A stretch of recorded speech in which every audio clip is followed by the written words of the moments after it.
Okay, hello guys. This is now the part 2 of or second video for the part 2 of police operational planning. Okay, so let us continue with question number 26. The part of operational plan which refers to the relationship between the operating personnel or units or the personnel in the field with that of the police headquarters whom to summon for assistance is A. Signal, B. Command, C. Signature, and D. Coordinating instruction. Okay, so the relationship between the area of operation and headquarters is of course called as command. Okay, so there are at least 13 parts of police operational plan, no?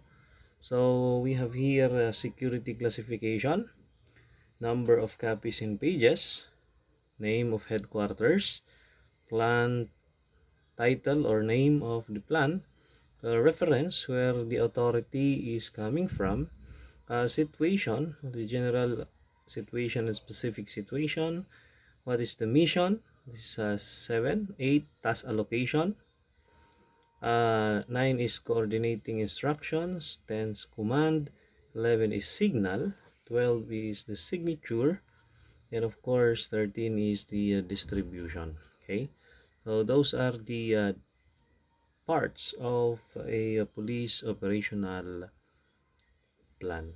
Okay, let us now proceed to question number 27.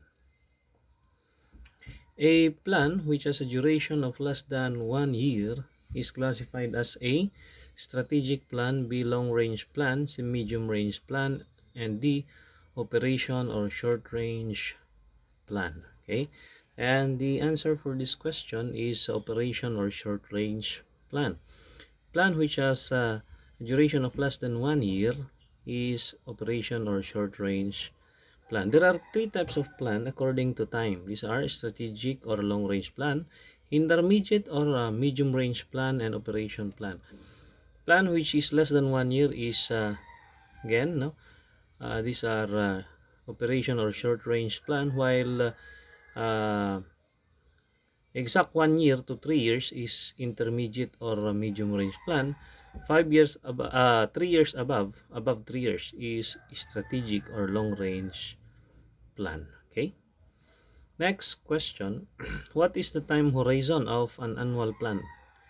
What is the time horizon of an annual plan? A. 1 year, B. 2 years, C. Every 6 months, and D. 1 year and 6 months. And the answer is 1 year, no? Annual nga, di 1 year. Annual means yearly. Okay, so kung annual, isang taon syempre, no? Or annum. Question number 29.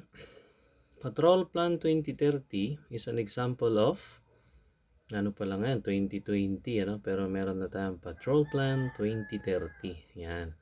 A. Operation plan, B. A strategic plan, C. A short range plan, or D. Medium range plan.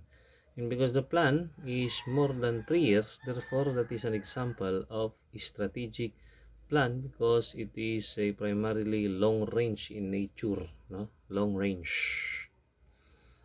Next question number 30. It is a type of plan which is prepared for coping with a specific situation at known location. It is a type of plan which is prepared for coping up with a specific situation at known locations.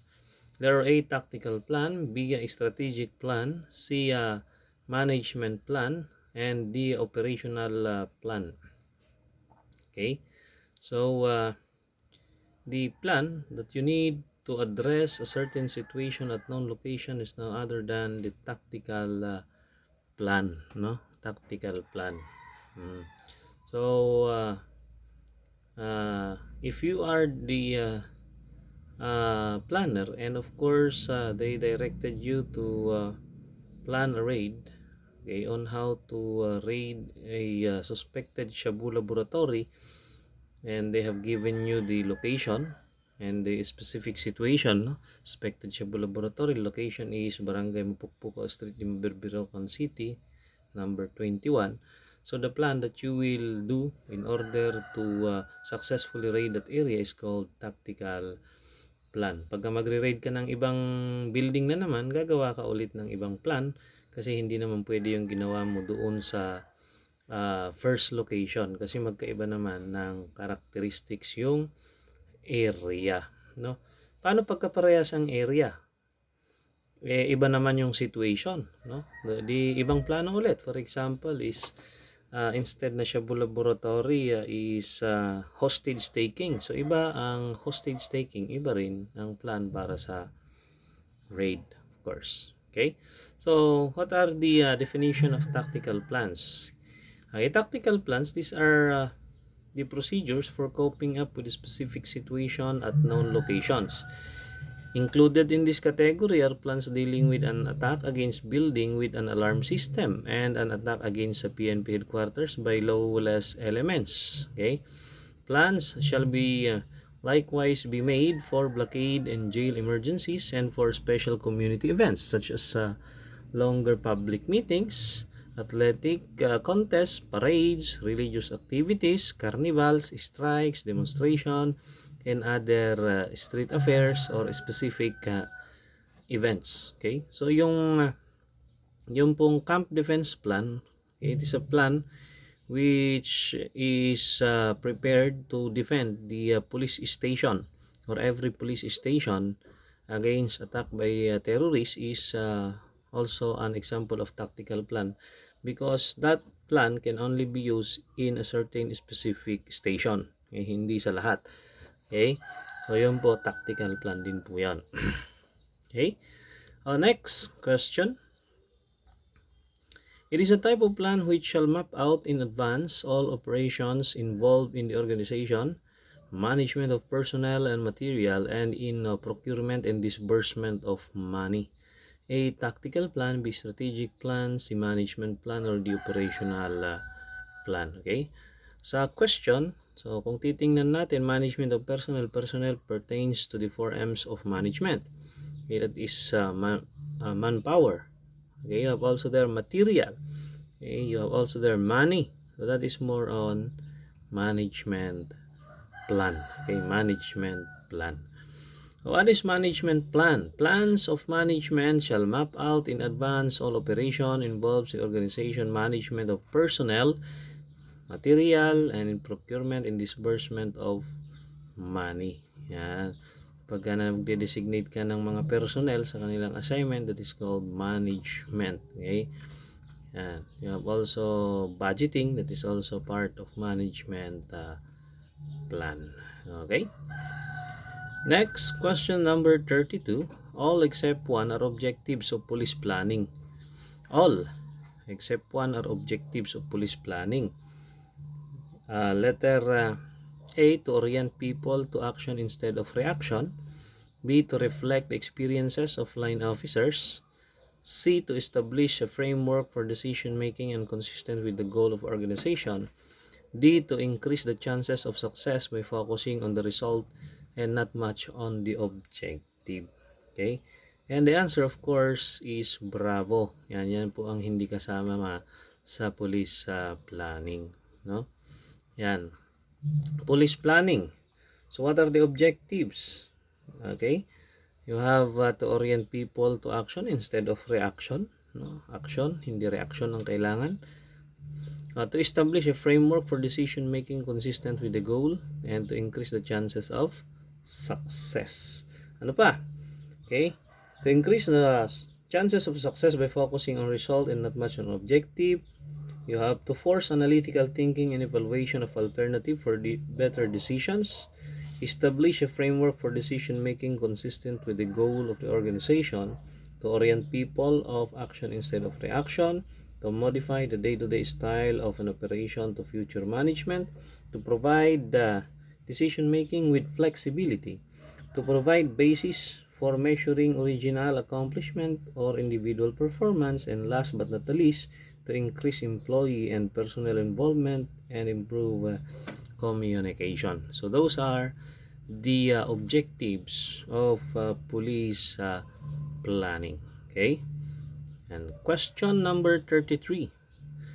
A plan which includes the cooperation of PNP members in the whole country is what type of plan according to coverage? So according to coverage, there are three types of plan. You have local plan, regional plan, and national plan. Okay, if the plan includes all members of the Philippine National Police, therefore that is considered as a national plan. Okay, national plan. If the plan will only be implemented in the municipality or in the province, that can be considered as local plan. Okay, if the plan is to be executed within the region, therefore that is called the regional plan. Okay, regional plan. So meaning the plan depends on the scope of the plan, not the scope of uh,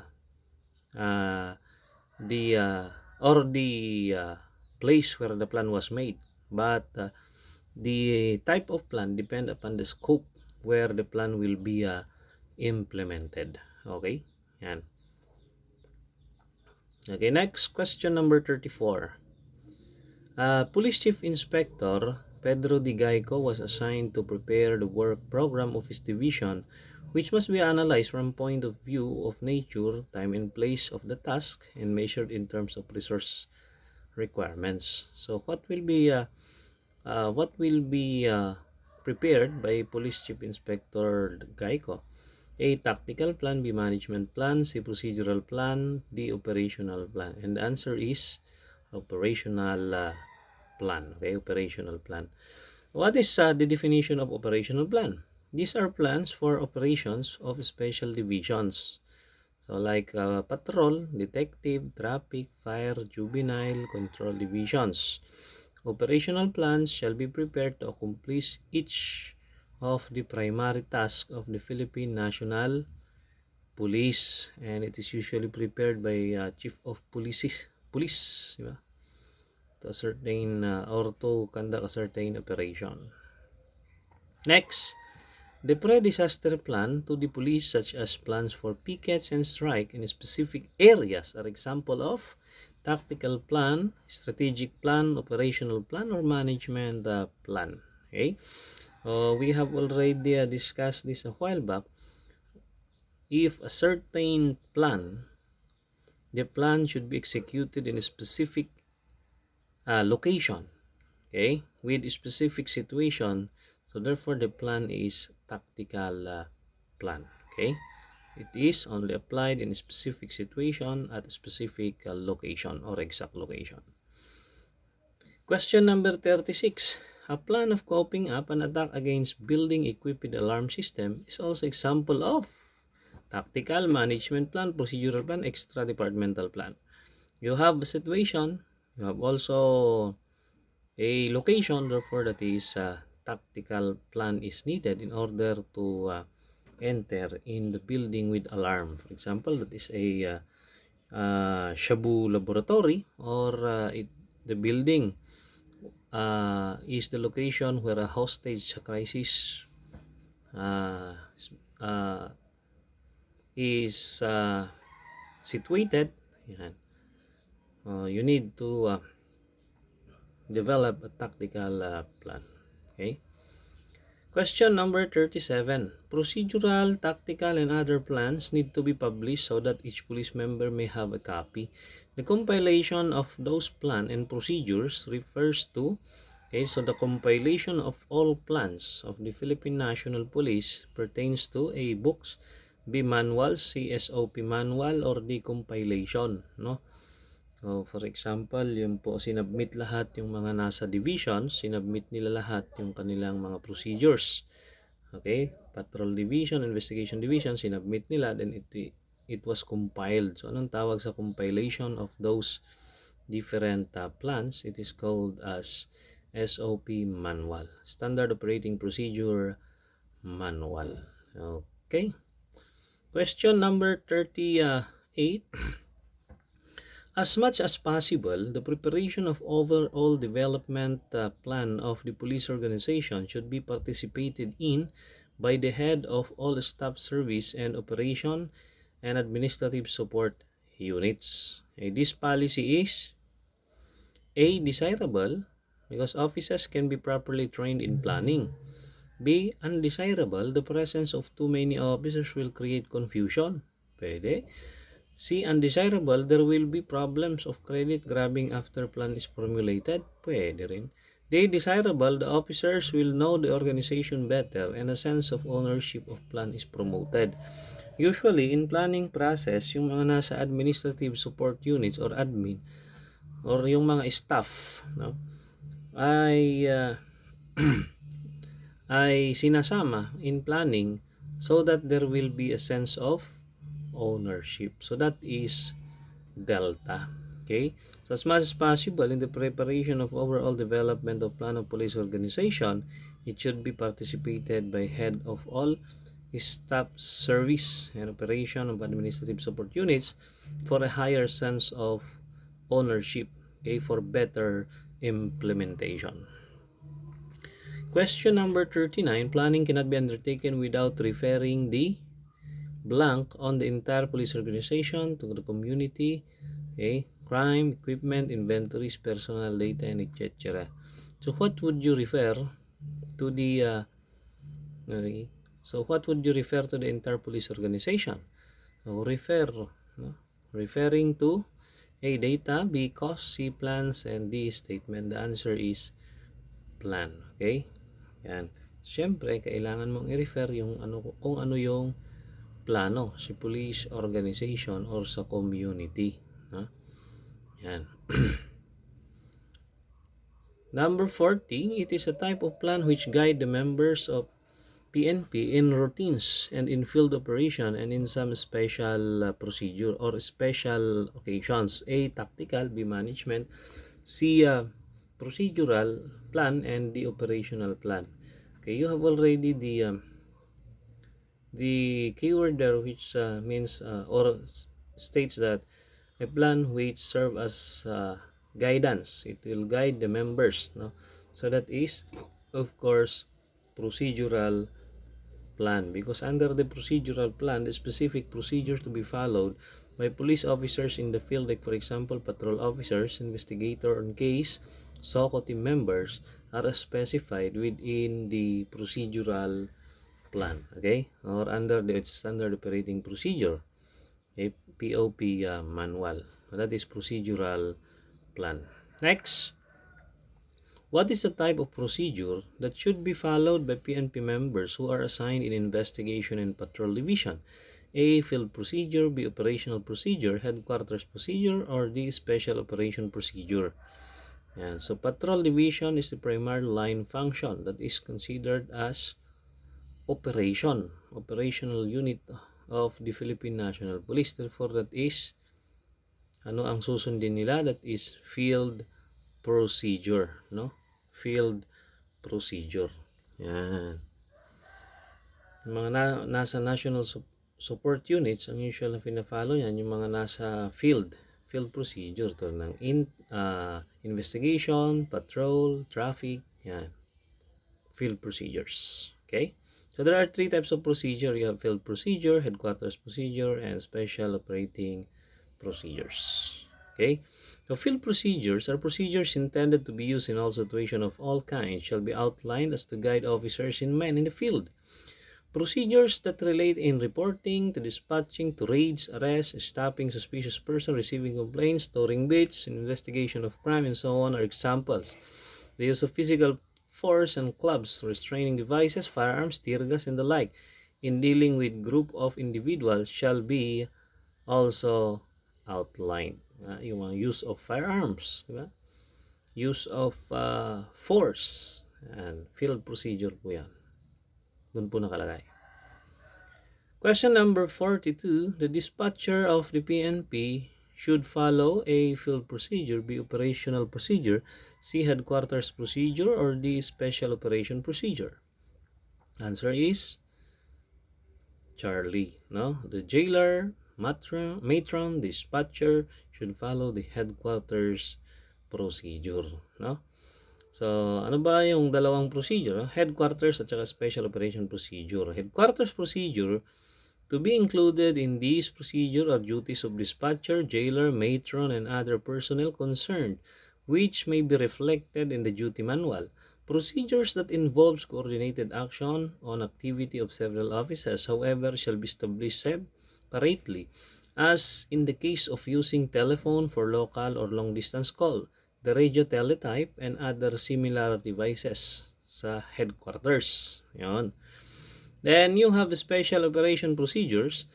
Certain special operations also necessitate the preparation of procedures guides. Included are operation of special unit charged with the searching and preservation of physical evidence at the crime scene, information about wanted person, inspection of the headquarters, and other special operations. Okay. Next, question number 43. The acronym SMART describe the characteristics of a good plan. Letter A represent that plan should be A, actual, B, accurate, C, attainable, and D, acceptable. Okay? So ano ba yung letter A sa acronym na SMART? That is of course attainable. Baka naman yung ginawa mong plano, ba nakalagay doon lilipad yung isang pulis, is it attainable? Baka naman yan impossible, hindi po attainable, no? Hindi naman talaga kayang ma-attain, no? Yan. To have a zero crime rate entire the Philippines, ba? Is it attainable? Yan. Sabi nga natin, crime is a social phenomenon. Therefore, it will always exist. It can be lessened, but it cannot be totally eliminated. Di ba? It is not attainable to have a zero crime rate entire the whole country. Yan. So, the plan should be attainable. Question number 44. This acronym SMART describe characteristics of plan. Letter R represent that plan should be A, ready, B, reactive, C, realistic, D, reasonable. Ba? So, it should be a product of a non-fiction, or it should be non-fiction. It should be realistic. Okay, realistic. Yan. Realidad, hindi yung kathang isip lamang. Ba? Tulad ng mayroong superwoman na baka gawin mong superwoman yung isang pulis, o kaya naman Batman, di ba? O kaya naman Lastic Man. Oh, nag-i-imagine ka na Lastic Man yung isang pulis, ha? Na magpe-perform nung trabaho, so that is not realistic. Okay? Yan. So, these are characteristics of plan. It means it must be simple. Okay? Simplicity. Okay? So, pagka simple kasi yung isang plano, mas madaling i-execute, mas madaling maintindihan ng mga magpa-participate sa pag-execute ng plano. Pagka very complicated o kaya vague, then definitely they could not understand it, they cannot implement it properly. It must be measurable. Measurable. Okay? It must be attainable. Na-attain. It must be realistic and time-bound. Okay, time-bound. May specific duration of time kung saan ma-attain mo yung nasa plan. Okay? Nasa plan. Question number 45. In planning, resources must be taken into consideration. All of the following except one are resources to be considered in planning, no? So ano ba nga yung mga resources na kailangan na i-consider during planning process? Kasi importante po ito. Baka plano ka ng plano, wala namang taong gagawa pala. O kaya naman walang gamit, di ba? Sabi mo during the hostage taking situation, sa tactical plan, gumawa ka ng tactical plan, pero wala ka naman palang isang sniper na magaling, diba? Sa paggamit ng sniping rifle, o kaya wala pang rifle, pang snipe. Meron lang kayo ay 9mm pistol. Yan. So, kailangan pong i-consider sa pagplano yung pong 4M's of management or 5M's of management. Halin dito ang hindi kasama? A, money, B, machine, C, methods, D, manpower, or E, manipulation techniques. And the answer is echo, of course. So ano ba yung mga 5 M's of management, which is also very important in planning? You have money, manpower, machine, methods, and materials. So parang wala po dyan is materials. Okay, materials. Yan. So those are the 5 M's of management which should be considered during the planning process. Okay. Question number 46. It is one of the formation used in crowd control situation which is used for splitting crowds and advancing against rioters in city streets where scattered resistance can be expected. Letter A, squad line formation. B, squad wedge formation. C, interlock formation. Or D, extended baton formation. No? So ano ba yung ginagawa para sa pag-split ng crowd? Squad line formation, squad wedge, interlock formation, or extended baton formation. Therefore, the answer is squad wedge formation. No? Squad wedge formation.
Okay, so the formation which it will start if there are riots is standby formation. Okay, standby formation, this is the preparatory formation which depends on the space that could be used, no, in the disturbance or civil disturbance. So this is what it looked like. Okay, so it is of course composed of four lines, of course. Yan. And it has a platoon leader. Okay. So from the standby formation, no? So meron pong mga different formations. You have the single line formation, is a formation purposely to set or establish limit to the crowd. It is executed when the crowd is within the state of control, and the use of line formation is to push unruly crowd also. Okay? So this how it happens. Yan. Okay? Then we have the double line formation. It is executed to support or beef up the single line formation. This is done when the crowd starts to become unruly and they start pushing the first line. The use of this formation is also to push the unruly crowd. Okay, so double line formation. And next is what you call as wedge formation. It is executed to penetrate or break the crowd. is usually done when there is a necessary to separate or isolate unruly and non-violent groups in the crowd. Okay, so that is how a wedge formation look like. Ganyan po siya nabubuo, no? Parang ang dali lang, bilog-bilog, pero sa totoo, no, medyo mahirap kasi dapat sabay-sabay po yung bagsak ng paa. Pag may isang nagkamali, then definitely hindi po mabubuo na maayos yung wedge formation. Okay? Then, we've also here the double wedge formation. It is organized to acquire a stronger capability for penetration and protection. Next question tayo, question number 47. It is a type of formation which is useful in blocking of peaceful type of demonstration as long as the crowd is kept out physical contact with the line and will react to bullhorn instruction to do so. Diagonal formation, squad line formation, interlock formation, extended baton formation. And the answer is extended baton formation. Okay? Interlock formation is tight formation useful against passive non-violent crowd in use to deny areas entrances in others. No? Squad line formation is formation which is quickly assumed from column, then can be used in clearing, show of force, and general mob confrontation. Then you have the diagonal formation. This is used to trip rioters and demonstrators away from along walls, fences, corners, and others. Okay. Question number 48. The plan use squad wedge, squad diagonal, or deployed line will be most likely for crowd control, raid operations, surveillance, civil disturbance, or disobedience. So that is CDM. So therefore that is civil disturbance management. That is Delta.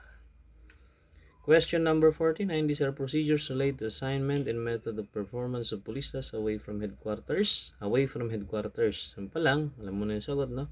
Ano ba ang away from headquarters? Okay, so yung mga nasa field. So they should follow field procedures. Question number 50. It includes every procedure that has been outlined and officially adopted. Standard method of action to be followed by members of police organization. Okay, that is of course procedural plan. Okay, so procedural plan serve as standard method of action to be followed by members, or serve as guide or procedure to be followed. Okay, so continue to subscribe, ladies and gentlemen, for the next subject. Thank you very much for listening.